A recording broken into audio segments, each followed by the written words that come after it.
Saya kira cuma Cina doang yang bisa amati, tiru, modifikasi. Ternyata Korea sama aja. Jepang punya perusahaan mobil, Korea punya. Jepang punya perusahaan galangan kapal, Korea punya. Jepang punya perusahaan game, Korea punya. Jepang punya perusahaan HP, Korea punya. Bahkan korbannya nggak hanya Jepang. Disneyland, sebuah amusement park paling terkenal di dunia. Dan Korea akhirnya bikin juga namanya Everland. Ini bukan ATM lagi, ini sudah kopi, tiru, plek. Coba kita lihat layout bangunannya. Di depan ada kayak istana, lalu masuk ke dalam, ada jalan yang di samping kanan kirinya dipenuhi dengan merchandise store dan lain sebagainya. Ini mirip banget sama Disneyland. Dimana nggak mirip? Ini semua karena satu orang, yaitu founder Samsung, Bapak Lee Byung-chul, yang berusaha untuk membangun Korean version dari Disneyland sehingga masyarakat Korea bisa menikmati sebuah amusement park kelas dunia di Yongin, Gyeonggi-do, Korea Selatan. Semua berawal pada tahun 1976.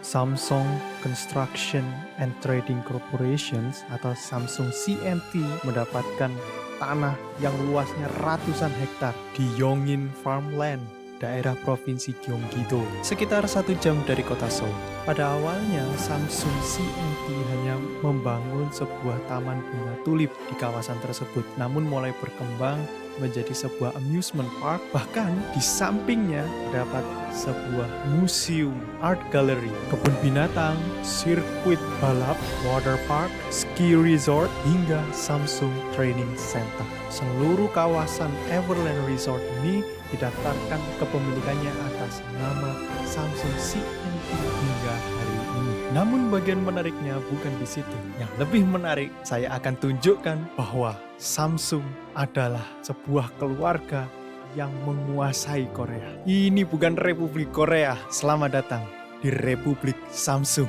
Selama ini kita tahunya Samsung menguasai Korea karena mereka telah menguasai hampir separuh dari GDP Korea.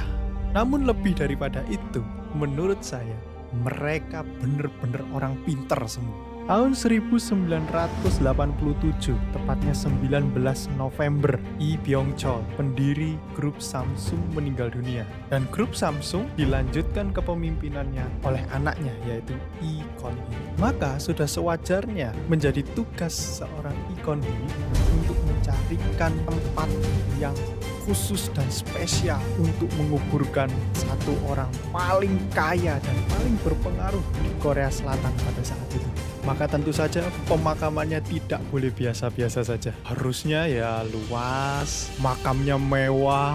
Namun ada satu kendala, yaitu adalah regulasi agraria di Korea Selatan menyatakan bahwa makam tidak boleh lebih dari 500 meter persegi. Itu artinya mungkin hanya sebesar 22 atau 23 meter kali 23 meter. Untuk ukuran orang paling kaya di sebuah negara, itu kayaknya kecil banget makam segitu. Maka untuk mengakali hal tersebut, Lee Kon-hee memutuskan untuk memakamkan bapaknya di tanah milik perusahaan, yaitu di area Everland. Tapi pinternya dia, cungkup makamnya atau nisan makamnya itu dibuat 499 meter persegi pas, tapi kawasan makamnya dibangun di atas lahan milik perusahaan sehingga makamnya terlihat sangat luas dan mewah. Ada danau yang indah, gunung di belakang makam, bahkan rumah duka khusus yang sangat mewah disediakan untuk para peziarah yang datang ke makam tersebut. Namun makam sebenarnya ditimbun di bawah gundukan tanah kecil yang ada di foto ini. Sehingga untuk membangun sebuah makam yang besar, mereka tidak harus menabrak peraturan. Mereka bisa mengikuti peraturannya dengan cara mencari celah hukumnya, dengan cara membangun nisan makam sesuai dengan peraturan, namun membangun kawasan makam di sekitarnya dengan menggunakan tanah yang didaftarkan untuk tujuan lain. Secara otomatis, keluarga Samsung hanya membayar pajak makam sebesar 499 meter persegi. Sedangkan tanah sisanya yang ribuan meter persegi itu, pajaknya dibayar oleh Samsung Construction and Trading Corporation. Dari sini kita bisa lihat bahwa otak mereka untuk urusan memakamkan orang tuanya saja seencer itu, apalagi untuk mencari celah hukum guna membesarkan sebuah perusahaan terbesar di Korea Selatan.